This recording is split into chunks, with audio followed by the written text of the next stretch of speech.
कामचोर बहू। कांता बहन की दो बहुएं थीं, बड़ी कल्पना और छोटी प्रिया। कल्पना का जैसा नाम वैसा ही काम।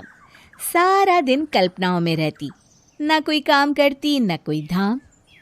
अरे कल्पना बहू, जरा अच्छी सी चटनी पीस दे, आज कुछ मजेदार खाने का मन है। पेट में जलन हो जाएगी माँ जी बुढ़ापे में, और वैसे भी मेरा काम करने का वक्त शाम का है, अब प्रिया को ही बोल दो। इतना कहकर कल्पना वहां से चली जाती है। कांता कल्पना के ऐसे रवैये से काफी परेशान रहती हैं।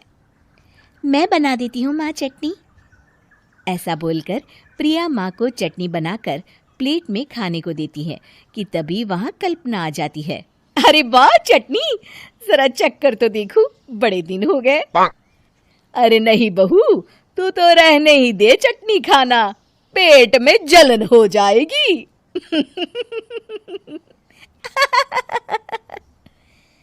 इतना कहकर कांता और प्रिया दोनों हंसने लगते हैं। कल्पना सारा दिन या तो मोबाइल में यूट्यूब देखती या फिर सोती रहती। उसका कमरा भी बिखरा और गंदा रहता। एक दिन कल्पना का पति अशोक उससे कहता है, अरे कल्पना, जानवर भी उस जगह को साफ कर लेता है जहां वो बैठता है, तुम तो इंसान हो, कैसे इतने गंदे कमरे में रह लेती हो? देखो सारा सामान यहाँ वहां बिखरा पड़ा है। ज्यादा अपनी माँ का बोल ना बोलो। हाँ, कमरा तुम्हारा भी तो है, गंदा लग रहा है तो साफ कर लो। पता नहीं तुम्हारे साथ मैं कैसे जिंदगी बिताऊंगा। इतना कहकर अशोक वहां से चला जाता है। कल्पना बस खाना खाने कमरे से बाहर आती और फिर से कमरे में चली जाती। इससे कांता बहन काफी परेशान रहती। एक दिन प्रिया कांता से कहती है, माँ, मैं सारा दिन काम करके थक जाती हूँ, आप कल्पना दीदी से कहिए ना कि सुबह और शाम का काम बांट ले, मैं तो अब सिर्फ एक वक्त का ही काम करूँगी। हाँ। अरे तू वो भी ना करना, एक बहू तो कामचोर थी ही, दूसरी भी आ गई काम ना करने के बहाने लेकर। तभी वहां प्रिया का पति रमेश आ जाता है। माँ, मैं देख रहा हूँ भाभी कोई काम नहीं करती, प्रिया सारा दिन घर और रसोई का काम करती है, अब कुछ करो ना माँ। कांता मन में कुछ सोचती है और कल्पना के पास जाती है। कल्पना फोन पर मेकअप करना देख रही होती है। कल्पना, तुम सारा दिन बस मोबाइल देखती हो, घर का कोई काम भी कर लिया करो। प्रिया सारा दिन काम करके थक जाती है। आज से मैंने फैसला किया है, एक वक्त का काम तुम करोगी, सुबह का खाना तुम बनाओगी और रात का प्रिया। आप लोगों ने काम को हवा बना रखा है। अरे पता नहीं थोड़ा सा ज्यादा काम करने में आप लोग घबरा क्यों जाते हैं। और हाँ, बहुत ज्यादा प्रिया की तारीफ मत करिए मेरे सामने, बड़ी बहू तो मैं ही रहूंगी। मैं कुछ नहीं जानती, कल सुबह मुझे वक्त से खाना चाहिए, रसोई में आ जाना, वरना कल से तुझे खाना नहीं मिलेगा। अगली सुबह कल्पना रसोई में नहीं आती है। वो देर से सोकर उठती है और बाहर आकर कहती है, अरे भूख लगी है, आज खाने में क्या है? इतनी देर हो गई, आज किसी ने मुझे उठाया भी नहीं, पता नहीं कहाँ है सब। कल्पना को घर में कोई नहीं दिखता। वो रसोई की तरफ जाती है जहां बड़ा सा ताला लगा होता है। अरे रसोई में ताला? ओ, मैं तो भूल ही गई थी, माँ ने आज से सुबह का खाना मुझे बनाने को कहा था। हे भगवान, इतने लोगों का खाना बनाना क्या आसान है? तभी घर के सारे सदस्य बाहर से वापस आते हैं।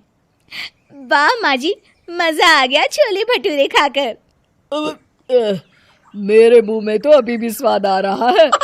अरे कल्पना, तेरे भरोसे रहते तो हम तो भूखे ही रह जाते। कल्पना को बहुत गुस्सा आ जाता है। अब बहुत हो गया, आज से मैं अपनी रसोई अलग कर रही हूँ, मैं अपना खाना खुद बना लिया करूंगी। कल्पना अपनी रसोई अलग कर लेती है, पर आए दिन उसका देर से उठना और काम न करने की आदत से वो भूखी ही रह जाती थी।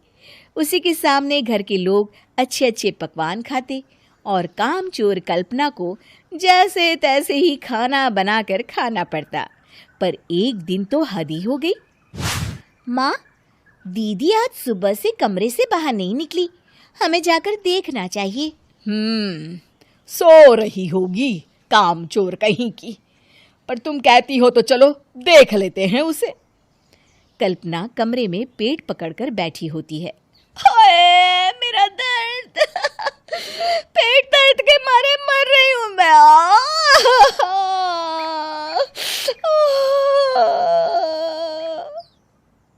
अरे दीदी, क्या हुआ? पेट में दर्द क्यों हो रहा है? डॉक्टर को दिखाया आपने? माँ। कल्पना खड़ी होती है और माँ जी के पास आती है। मुझे माफ कर दीजिए, अब से मैं सारे काम में मदद करूंगी, कभी आलस और काम चोरी नहीं करूंगी। हाँ हाँ, वो तो ठीक है, लेकिन अचानक क्या हो गया जो तू काम करने को तैयार हो गई? काम चोर कल्पना। माँ, लगातार बासी और उल्टा पुल्टा खाना खाने के कारण मेरे पेट में इन्फेक्शन हो गया है। काम न करना पड़े इसलिए मैं 2 दिन का खाना एक दिन ही बना लेती थी। बासी और खराब खाना खाने के कारण लेने के देने पड़ गए। पेट में दर्द हो रहा है। चलो अच्छा हुआ, देर आए दुरुस्त आए।